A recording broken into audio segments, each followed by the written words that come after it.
2-hour-plus affair in in a blue-white Delver mirror match. Game 2 took a very long time. I happened to walk past that match. Both players had Moorland Haunts. Both players had Blade Splicer tokens all over the place. The board got very convoluted. Thankfully, the other games took slightly less time, particularly when Lauren was able to win Game 5 against Max with a Restoration Angel that has a sword on it that Max just had no more answers to. So he was able to move on. He then defeated Ronnie Rittner 3-0. Yeah, I was watching the match. Ronnie Rittner chose to, believing he was the bigger Delver deck, was basically building up a force and trying to block for most of the game. He was being on the defensive of it, whereas Lauren Nolen was swinging for the fences, consistently doing plays, and was bringing in, swinging with Geist of St. Trapped, and then waiting for blocks and restoration angeling the Geist. Right. He was able to push damage very quickly and get a 3-0 victory. Michael, it looks like, is going to be taking a mulligan here. Lauren has an opener that has lands and spells, including a Ponder. A couple of Ponders, actually, and a couple of Seachrome Coasts. So Michael Hetrick on the mulligan here, it appears? Yes. All right, and Michael He's Hetrick, also on the play. Yep, by virtue of being the number 2 seed overall. He has been on the play each round as the 1 seed Shaheen Sarani was dispatched in the first round. Yes. Lauren waiting patiently. I assume he is keeping his hand. Yep.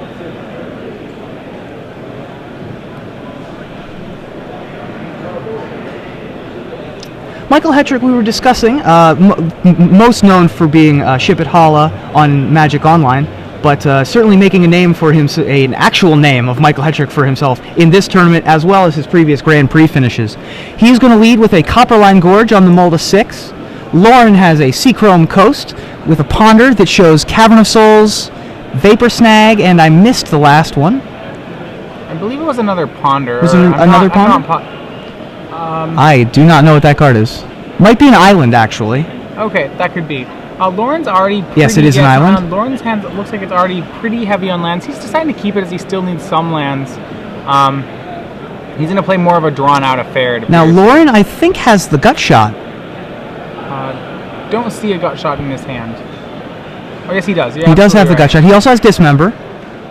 Yeah, and then this will get the Gut Shot. This may be Vapor Snagged, but probably will be Gut Shotted. Yeah, there would be no reason to Vapor Snag at this point. So 3 lands, Lauren's going to shuffle these away.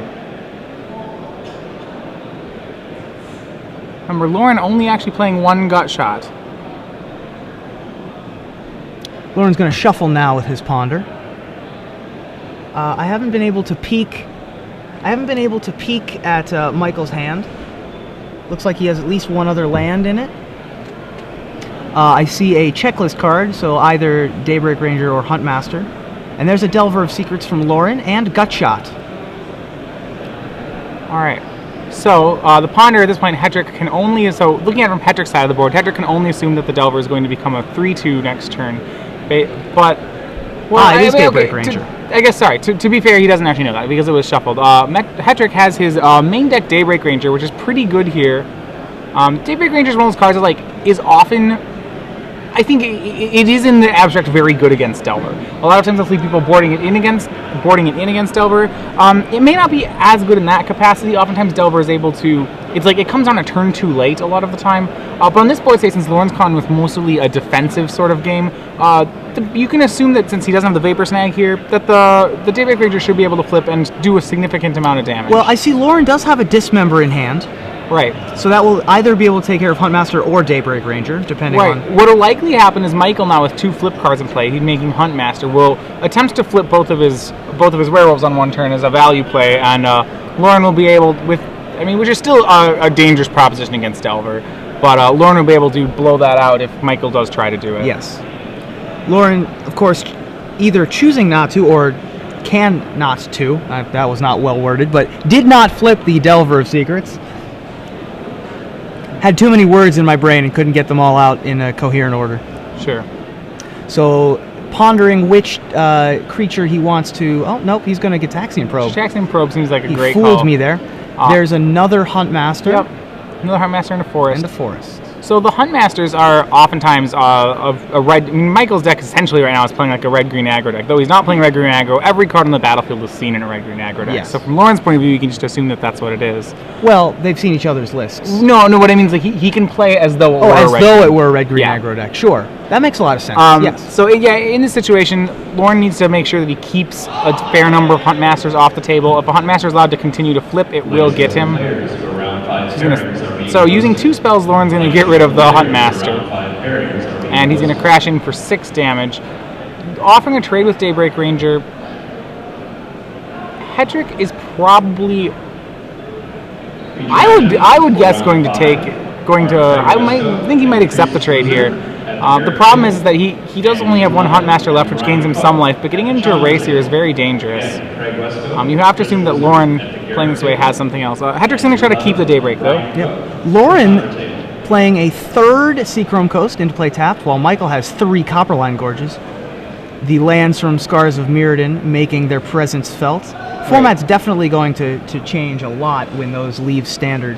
Well, I mean, they're among the best dual lands printed, really. Especially in older formats where games don't progress, the relevant plays are all in the first 3 turns. They are essentially dual lands. Yeah, I'm surprised I haven't seen more fast lands in Legacy play. I saw Darkslick Shores yesterday, I think. I mean, they're a very good option. I think one of the problems with them is that fetches, and it's very hard to justify doing anything other than fetches and duels. So he revealed Ponder. I believe that means if he reveals it, he has to flip his card. I'm not positive on that. You may reveal it, so he's going to have to flip it. He looks like he wasn't entirely sure he wanted to, as this is going to allow Daybreak Ranger to shoot down Insectile Aberration. Yes. So a little bit of I think a little bit of a miss there by Lauren. At the point, I don't think Daybreak Ranger was totally on his radar because Lauren has a Snapcaster, and with the ability to snap and dismember, Daybreak Ranger was never really a threat if it got out of hand. But the problem is that you could play no spells with the transform trigger on the stack, kill it. He wasn't really worried about it killing something, though the problem is if he does get a flyer, it actually does kill something in its current form. Yep. Which is going to do. It's also going to lose Lauren a lot of life. If he chooses to Snapcaster or Dismember, he will be down to 10 against Michael Hetrick's red-green aggro deck currently. Yeah, well, Lauren's going to have to find another way to deal with the rest of Hetrick's board. The Dismember pretty much has to be saved for Huntmaster of the Fells, so he's going to need to find a way to deal with Daybreak Ranger. If he does, this Geist should be able to take it home in just a couple swings. When I'm thinking about this Ponder, none of these top 3 cards actually deal with the second of the Werewolves, so I think he's going to end up shuffling it. Shuffling a Ponder always feels a little bit like a waste, but he's going to draw it. So he kept 2 lands and a second Geist. So as long as if he can get the first Geist to trade with one of the Werewolves as opposed to trading with the Wolf, that should also work really well. I'm not sure how he's going to be able to do that. I suppose he could have Snapcaster Dismembered. Right, so he's swinging here. Well, the Dismember is taking care of one of the Werewolves, but he needs to make sure... Yeah, so you mean waiting until the block with the Wolf and then dismembering the Wolf? The problem is that then he's used his method for killing one of the Werewolves, and he's done something that wasn't a Werewolf. So essentially he's going to be left with 1 Werewolf still on Michael's side of the board, and Lauren's going to be in a position where he's going to have to try and race a Huntmaster of the Fells. Yeah, that's not a winning proposition. Well, Geist is great at racing, but not that good at racing. So he's going to double block here. If you signed up for One Box number 5, your event is about to start. Please come up to the... So actually, by double blocking there, I think Michael really helped out Lauren's strategy. I agree, yeah. He was trying to play around the potential Vapor Snag, I would guess, but I think he's inadvertently given Lauren a very good position. Lauren replacing the dead Geist with St. Traft. This is going to have to carry him the rest of the way. If you remember, he's drawing 2 more lands. Yep. Welcome to round number 5. Michael's hand is Birthing Pod, Llanowar Elf, so he does have the end game possible in his hand. The Birthing Pod, very strong. Yeah, so with Pod, Lauren will have to dismember in response to Pod coming down if he doesn't want Michael getting more Huntmaster of the Fells, which I don't actually think he can afford Michael to do that. Yeah. If Michael can chain up to 4, remember with the Zealous Conscripts play, Michael can chain 4 straight to 6. Alright, so they're all going to resolve. Michael's going to get to activate Pod, going to still a healthy life 13 total. or 11? Yeah, we believe 11. We'll get that. Okay, 9 after the pods. It was 11 after the Geist swing. Now he's at 9. I see. And he's going to image the Geist. So he was at 17. He took 4 from the Angel, is taking 4 more Phyrexian life loss, and is now at 9. Right. Not too much Loren could do about that. In this board state, the pod was a very good draw for Michael. Yep. Loren has Moorland Haunt going. Daybreak Ranger can keep that down pretty well. An active pod is really hard for Delver to deal with, especially, remember, he has no way to get rid of artifacts game 1. Yeah, Loren got a little overexcited flipping the Delver. But that one's coming back. I don't think it mattered this game with the way the cards were drawn. Possibly. The thing is that then Loren could have snapcastered the Dismember at the Daybreak Ranger and started to push 3 damage if the Delver had flipped right now. With Michael at 9, that may have been a relevant play. That's fair. Remember, Loren drawing a land this turn. He's going to draw another land this turn. So he has a Moorland Haunt. Right, and those things are going to start doing work. Yeah, they're going to start doing work right away. Remember, Loren has 2 Moorland Haunts. Oh and my! What a miracle! And that's going to be... That's our first Miracle Bonfire of this top 8. And actually, apparently, I was talking to Michael Hetrick. It's his first Miracle Bonfire of the tournament. Oh wow! Saving it for a nice time. Yeah. So I'll put Loren to 2. That's why I had to run the So chump Loren block. does have 2 Moorland Haunts in play. Yep, he has the double haunt going. This card is a land in his hand, as we already know. But really, any creature here. Okay, Zenith for Stranglegeist should be good enough. I would imagine so. Well, Loren can double chump block. Yeah. Well, no, he can't even do that as long as Hetrick pods the Geist and can pod it into... A 3 mana. Oh, into a Deceiver Exarch, possibly. I guess Deceiver won't really do anything. Yeah, it doesn't actually do anything right now. I don't know, he can pot it into really anything. None of his 3s can win him the game this turn that I can probably see. Just get Borderland Ranger. I would imagine that would be a good option. Yusuf Bridges and Derek Crossick, please come to the Legacy Open stage.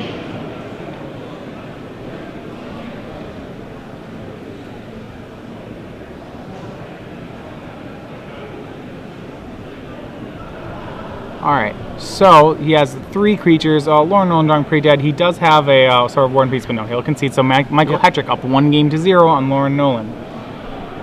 First game there, I think Michael Hetrick wins it. I think he's a little bit of a favorite pre-board. I mean, obviously not too much of a favorite. He's playing against Delver. Delver has some very excellent draws.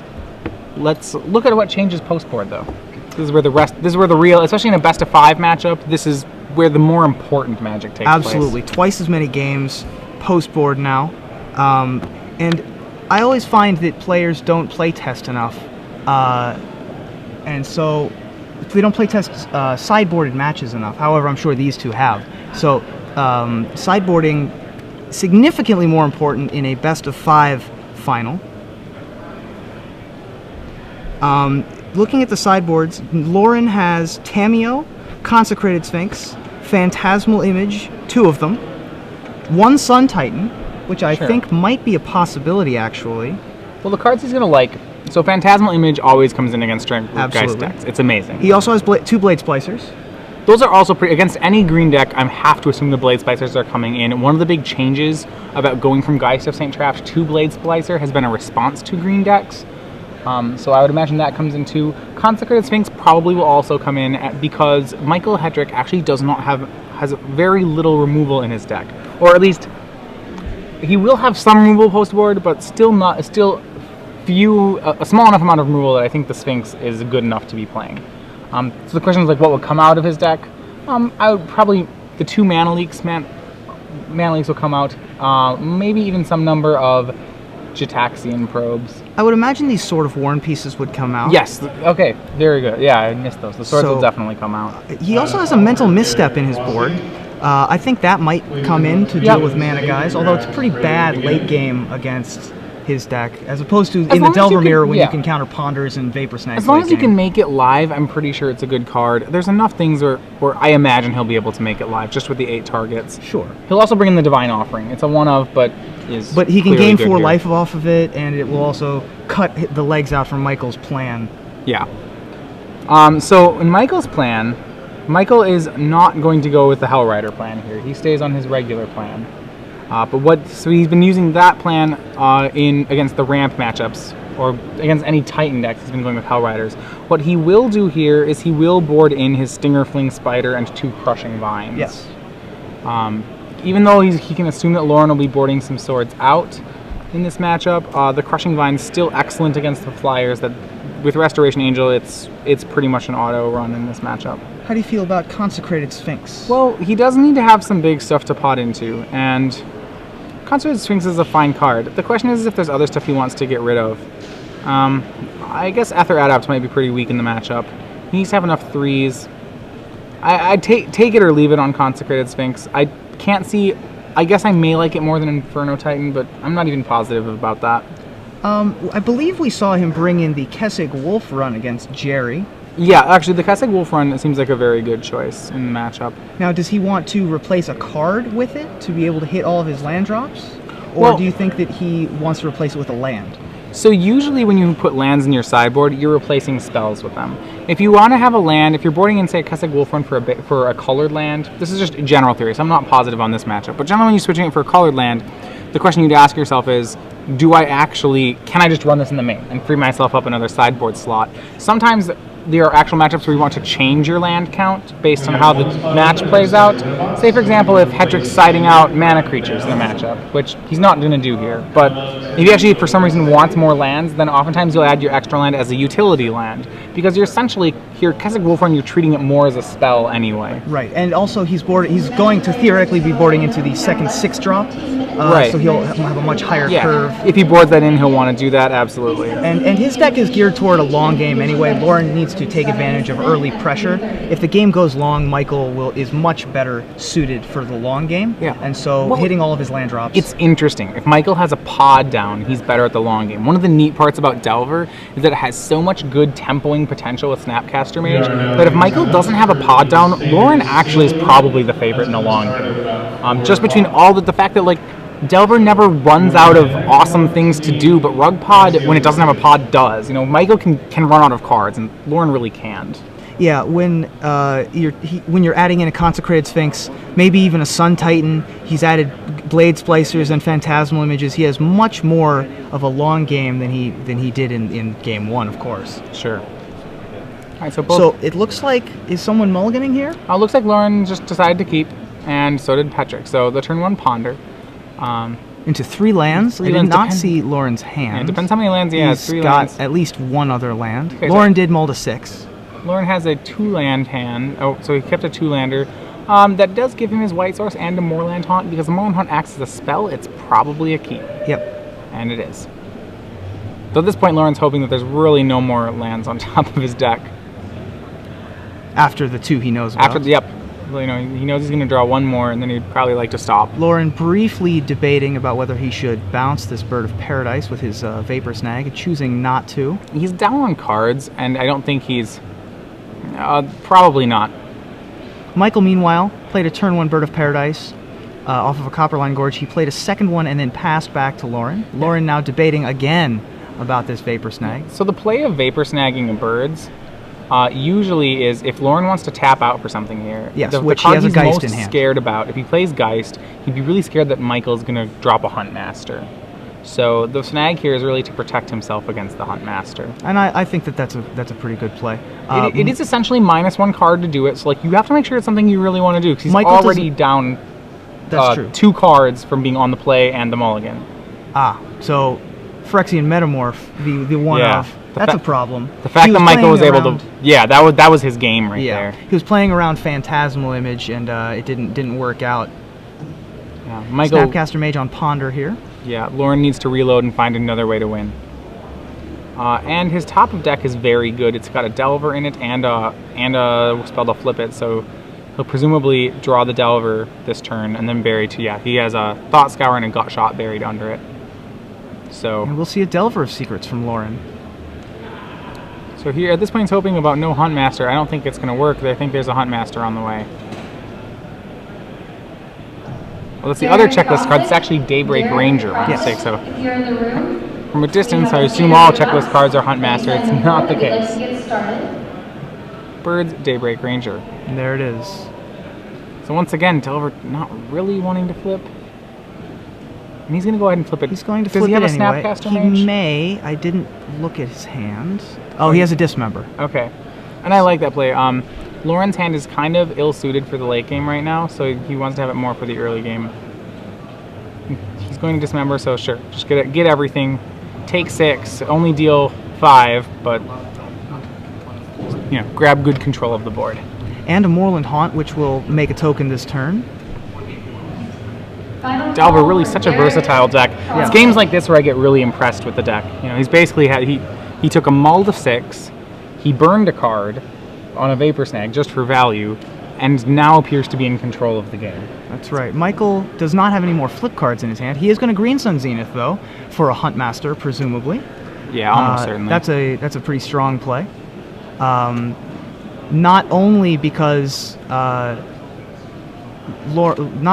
it adds to his board and it's part of his game plan, but Lauren was hellbent, and you know, it's a very strong card, so obviously it's a strong play all the time, but especially here, Lauren being hellbent and Delver not exactly having the best answers ever.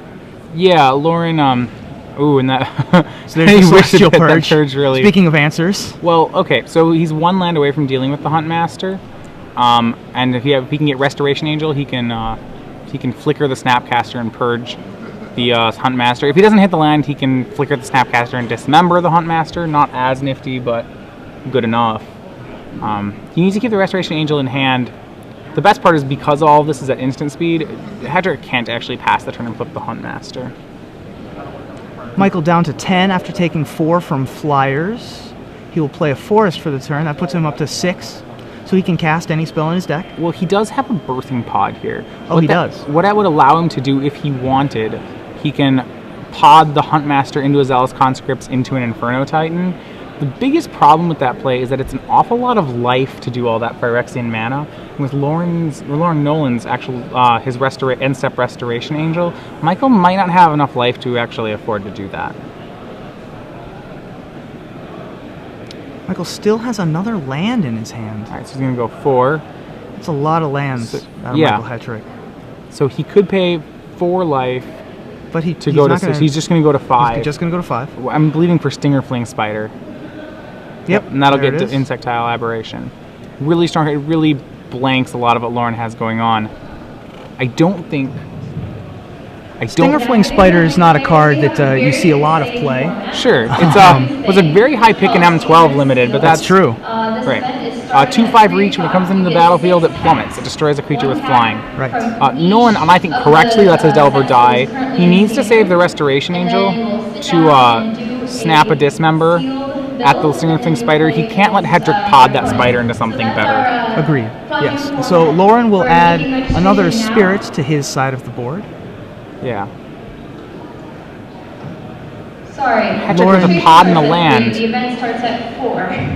There's Stinger Fling Spider. 2/5 reach from M12. Restoration Angel is going to blink Snapcaster Mage, which will cast Dismember, taking out the Huntmaster, and 2 spirits will battle. Lauren Nolen ahead right now. The problem is an active pod is just a very good tool against Delver. But Hetrick, only with pods and lands, I don't think he's going to be able to pull out of this now. Attention Magic players, this is the last call to Yeah, Michael drew a lot of lands this game, so it's not looking too good. Although he can jump up to 2 if he wants with this Birthing Pod, since he still has this Wolf token.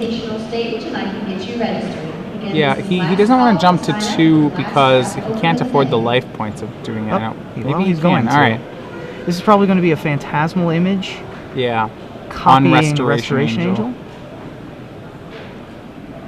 Can't be a play he's very excited about. Yeah. Just a play out of necessity. Well, the problem is that even when Lauren Nolen swings here, he's going to have to block the Restoration Angel. And he'll still go down to a dangerously low life total. Yes, he'll go to 2. Yeah, he'll go to 2 with an active haunt. There aren't many outs he's actually looking for. But if Lauren does not have a way to get rid of the Phantasmal Image, which he doesn't, he can't poke it. He can untap with 2 Birthing Pods that have a 4 casting cost creature on the battlefield. So he will be able to Yeah. get a Zealous Conscript, stealing something. With the Deceiver Exarch still in his deck and enough mana, he could actually get all the way up to 5. Oh, right. The it's currently- Phantasmal sorry, Image Phantasmal Image is currently a at 4. Restoration Angel. Right. So he will be able to sacrifice it to get up to Zealous Conscripts. Yeah, and Then the Zealous Inferno Titan. Conscripts will be able to sack away for an Inferno Titan, which can deal with all of the 1 toughness creatures on Lauren's side of the board. Well, the biggest thing is what he probably do is he'll pod into the conscripts, steal Restoration Angel with the conscripts, and then pod the Restoration Angel into something. Yes. Into a Wolfear Silverheart, I would imagine. That said, well, if he's, I mean, that's still, I think he'd actually have to have a second conscripts for this to work. He'd have to pod the 4-drop into conscripts, stealing Angel, pod Angel into conscripts, then pod Angel into second conscripts, untapping Birthing Pod, pod conscripts into Inferno Titan, and that would actually clear the board for him. Okay, so Michael will go to 2. He'll go to 2. We'll see what choice he makes Yeah, this turn. He does have some play, has although a he did land. draw another land. So if he has if he has 2 conscripts in his deck, I see something he can do. I think he has something he can do here. Outside of that, the problem is when he starts his pod chain, he'll be left without a flyer and will die to the Moorland Haunt tokens. I don't know if he has any more creatures in his graveyard, though, Lauren, for the Moorland Haunt. Right, he needs to be able to deal with the 2 flyers because he's at 2. Yes. So, but you're right. Yeah, Moorland Haunt actually is not just 2 tap make a 1/1 flyer. Yeah, exactly. So sometimes it does it not feels look like it. he has a creature in his graveyard. Michael pondering his options as we have for the last couple minutes. I think it It's depends not an on easy decision. I think it depends on whether he has an out only if. Okay, well if that's not an out, then he's going to have the only card he has that can answer the Restoration Angel, I believe, is if he has to pod it with. So he has to pod into conscripts and then. So pod he has the to angel. he has to conscripts it away. Is his best answer? Well, the closer thing is he can by podding into. Yeah, I think he's gonna have to turn it into a conscript. If he has a second conscript, I think he's in this game. If he doesn't have 2 conscripts in his deck, then I don't think he has a way to get. So he does have the Inferno Titan in his deck. Right, We saw it as he flipped past. but he only saw 1 Zealous conscript, so I don't see a way for him to get it.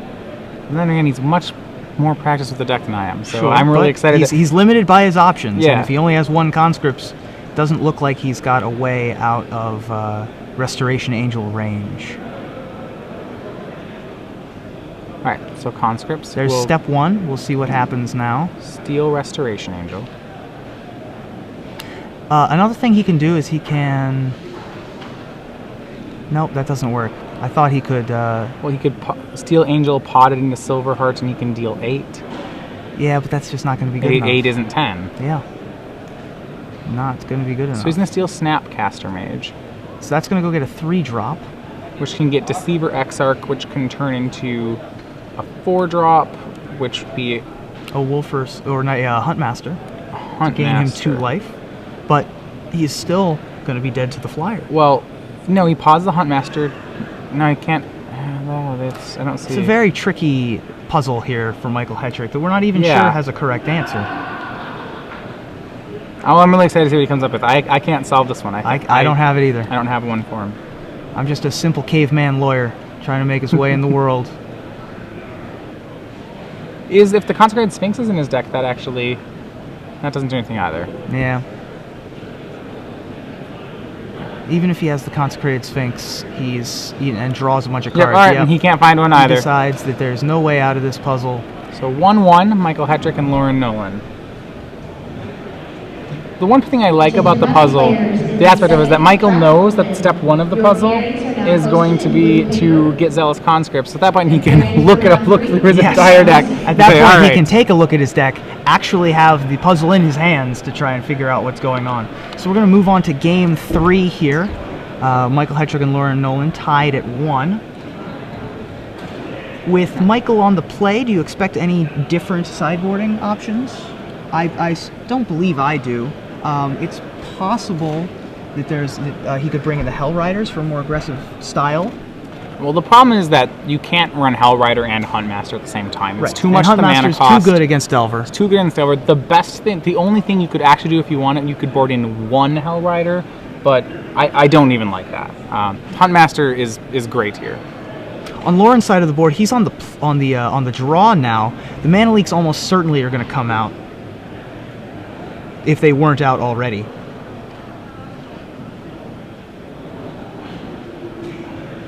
We saw Jerry's sideboard. He left in the Geists against Michael, which in one way was good, and in another way was bad. I mean, it really depends. It's really draw dependent, as are all things. But it was extremely dependent on, whether when Geist was amazing, it was really amazing, and when it was bad, it was horrible. So he needs to make sure that he still has a way to win. Yes. Geist is excellent at winning. There's a couple dangers of it against Rug Pod. The first is that Michael's gonna get clones all the time. Geist isn't really hexproof in this matchup. Michael doesn't play kill spells, and all his kill spells are clones. And Bonfire of the Damned. So he's really and Bonfire. So it's not doesn't actually protect itself all that well. If he is playing them instead of Blade Splicers, I would say that's incorrect. If he is cutting two, say, maybe running all 6 might be fine. Cutting some of Geists for the 2 Blade Splicers in his board also seems fine. The other difference here being that he does not have Hero of Bladehold in his sideboard as some of the players in the tournament were Right, running. Jerry had that, and that card is just excellent against Michael Hetrick because Yes. he doesn't play removal, and that is a very aggressively costed card that is really good against decks that can't kill it. And Loren does not have those, so he does not have that option. His aggressive stance is going to have to be behind Blade Splicer, Restoration Angel, Phantasmal Image, making all the golems kind of trick, which is what happened in Game 2 against Max Teets in the first round. There was a board flooded with Moorland Haunt and Blade Splicer tokens that no one could really deal with. Well, and the culprit really there has got to be Restoration Angel. Yes. The 3/4 body is just big enough in Blue-White Delver that it's really slowed down the Delver mirrors. People are Restoration Angel is absolutely the biggest part of the standard metagame. It's absolutely warped the metagame to its will. Loren is going to mulligan here on the draw. Should be fine on the draw. I mean, obviously Mulligan is always terrible, but Delver does a better job with it than most decks. Yeah, Delver very apt at being able to take over a game and not have to use all of its cards. Yeah. And even if he has to use all of his cards, Snapcaster lets you double up on spells, Restoration Angel lets you double up on spells, so Michael Hetrick's going to lead off with a basic Forest and Bird of Paradise. Meanwhile, Lauren Nolen plays Delver of Secrets off of his Seachrome Coast on the Mull. All right, and Hetrick resolving the pod immediately. That's one of the scariest parts, which one of the scariest things that Rug Pod can do on the play. So remember, and a blind flip by Nolen is excellent, but remember what Pod does in this matchup for resolve Pod for Hetrick. Basically now, when I said we weren't sure who had the better late game, well now the answer is going to be Hetrick. Yes. So Lauren is on notice that he has to win quickly, which, to be fair, Flip Delver is a great way to start that. Lauren puts Restoration Angel and Delver of Secrets into his graveyard with Thought Scour, drawing an island. He plays an island and Vapor Snags Bird of Paradise, which is much less impressive when there's already a Birthing Pod on the table. Yeah, he's hoping that Hetrick's not going to slam a Huntmaster down on him. I think the bigger problem is that if Hetrick does have a Huntmaster here, it's going to get Lauren regardless. Lauren hasn't kept his mana leaks in, so it's not like he can, I don't know. It looks like Michael's other land in hand is another Forest. Yep, there it is. And he's going to play 2 mana animals. The question is if he pods here. The 2 life is fairly real right now in the game, and I actually think I wouldn't pod. It's one of the few times I would spend a turn. Oh, he's going He disagrees. All right. This Phantasmal Image, this is likely going to be a Phantasmal Image that is also likely going to be an Insectile Aberration. Sure. Could be it could be that or Strangleroot Geist. Could be that or Strangleroot Geist. The reason you may, it's going to just be Strangleroot. It's just going to be Strangleroot.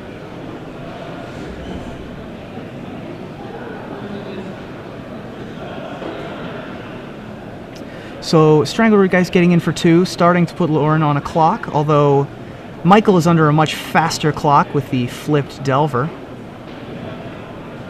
Lauren looks like he drew a Phantasmal Image for the turn, which is very good against the Strangleroot Geist. He now faces down. Yeah. He also has Island, among other things. Moorland Haunt is in his hand. He is going to play Phantasmal Image. It's going to copy Strangleroot Geist and come in and deal Michael 5 damage. So a fast clock turned into an extremely fast clock from Lauren, putting Michael down to single digits this turn. This means that the Birthing Pod has to activate for 2 for the rest of the game, of course. Lauren also has another Vapor Snag in hand, it looks like to me, as well as Snapcaster Mage and Moorland Haunt. So those are his 3 cards. Bouncing the Bird of Paradise again, so keeping Michael off of both red and blue mana. Right. Lauren doing a great job of being the aggressive player here off this draw, and Michael drew an unhelpful Birthing Pod this turn. yeah, that's not even a card.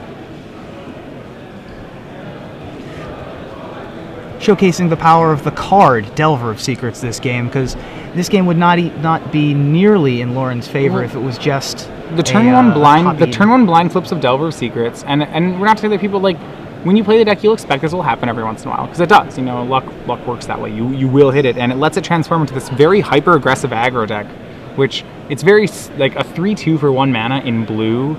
So further out there, this is why they don't. Michael is actually going to use the 1 mana to sack away the Deceiver Exarch that untapped the Birthing Pod to go get Huntmaster of the Fells, which will gain him 2 life and put a wolf token onto the battlefield. So I said before, like, this game's an evidence of why we don't print Wild Nakados in blue. Blue can utilize them in completely unfair ways. Yes. You know, at least with green, you know, okay, they're playing a 3/3 for 1, which is great. Well, Which are backed up by other their turn 2 plays for can be 1. more 3/3s, but Yes. the blue is going to be mana leaks and, you know. And other ways to impact the board state as opposed to throwing another guy at the Right. problem. So, yeah, it's a slight crossover in card identity, but No, I mean it's a fine card, but yeah, it shows yes. this is why typically blue's creatures are worse than other colors, because if they had theirs better, blue would be more unstoppable than it already is. a Snapcaster Mage from Lauren Nolen. For Vapor Snag, just keeping the pressure on, it's really Snag good. the Huntmaster back to Michael Hetrick's hand, putting him to 5.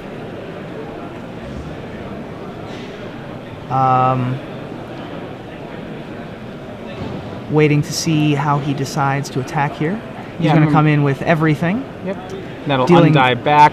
Presumably, I would say as Insectile Aberration. Yes. Yeah. So that's going to be a 4/3 Insectile Aberration. Putting Michael to 2. This does not look very good for Michael.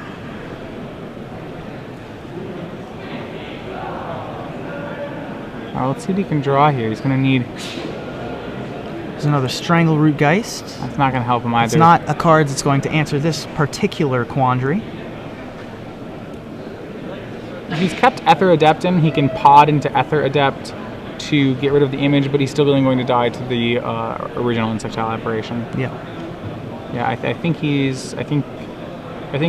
Lauren was just a little too aggressive this game, and Michael stumbled for a moment, and that was enough. Yep. And that's exactly what Lauren wants. He wants early pressure and for the Rug Pod player to stumble on mana. Lauren Nolen is going to take game 3, going up 2 games to 1 after losing the first game. So he has won both sideboarded games here. Yeah, so we had a question from someone on Twitter on that last game where Michael Hetrick potted into the Huntmaster. Shouldn't it have flipped right away? Our answers were not positive about it. We'd have to rerun it. It is a question. When you pot into Huntmaster, not actually casting a spell that turn, I believe he cast another Strangleroot Geist that turn. I believe that is what happened. Yeah, but I don't want to say that exactly. If that's true, and then yes, it should have flipped. Yeah, we aren't sure if the other Adept was still in the deck. However, we don't know if Ether Adept was actually in the deck at this point. But even if it was, he still had another flyer to be able to fly in for the last 2 points of damage. In any case, Lauren Nolen is now up 2 games to 1 on Michael Hetrick. Michael Hetrick will be on the play for this next game. Right.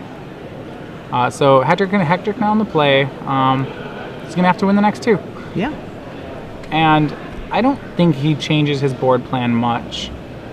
I wouldn't think so. I think that he's seen a lot of success from the way that he's done whatever he did in the past. He's going to keep doing. I didn't see him sideboard very much in between playing and drawing. In any of the games, I don't think I saw it. So Yeah, I think that he's just going to stick with his plan Yeah, that he's been going with the whole time. He's going to have to hope that Loren doesn't get another turn 1 flipped Delver, which obviously he has no control over. Those games, so Rug in this matchup plays a lot like a red-green aggro deck. And the ways which it typically loses to it, well, it's a little different now. But one of the biggest problems that actually has is that when Delver flips a turn 1 Delver of Secrets, it actually does a very good job of racing the deck, as we saw there. Otherwise, Hetrick is typically better at being the aggro deck. We have an answer about the flipped Delver question. It was snagged in response to the trigger that would have flipped it. Right. So while it did trigger, it did not end up doing its damage.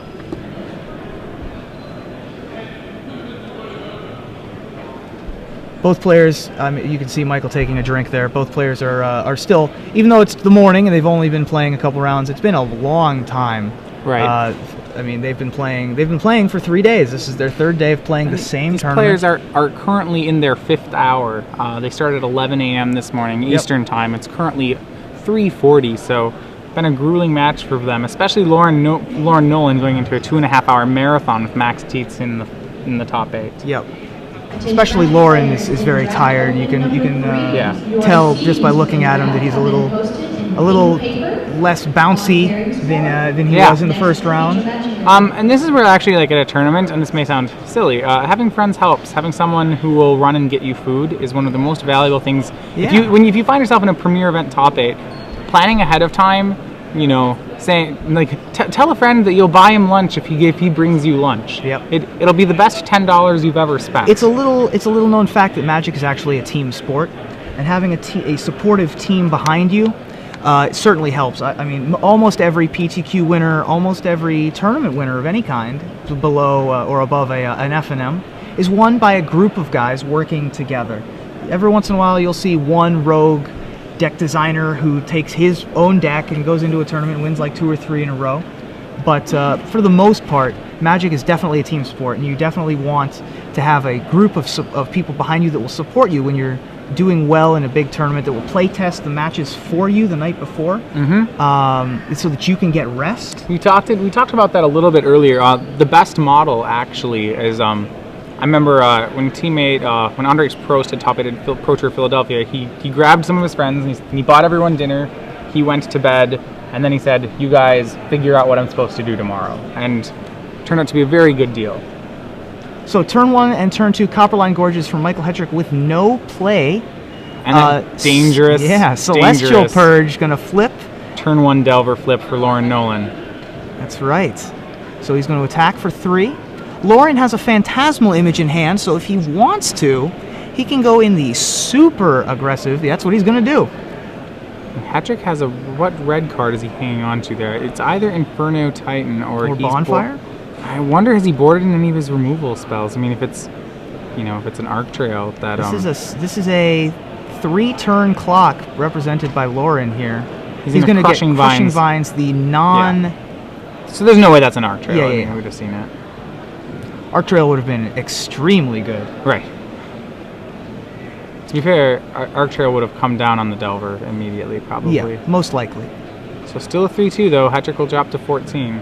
And here's a Geist from draft. Lauren. Yeah, this is the type of game Lauren needs. Well, it's a 3-power creature into a 3-power into a 6-power. It's basically, yeah. But he needed out of Michael to blue. not play a mana guy. He needed Michael to not have any game until basically turn 4, So- where he's playing this Huntmaster. The best thing Michael can do is hope to tap out for the best cards at every mana cost, which is very close to doing. And if that doesn't get there, then he's getting not drawed is what's happening. Now, if that other card in hand is the Inferno Titan, then that's a problem. But if it is the Bonfire, Michael can Bonfire for 2 next turn.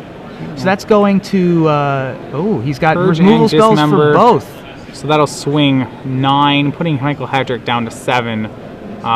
Threatening to end this really with a great draw here. It looks like that is the Inferno Titan. So he's gonna have to survive for 1 turn, possibly more.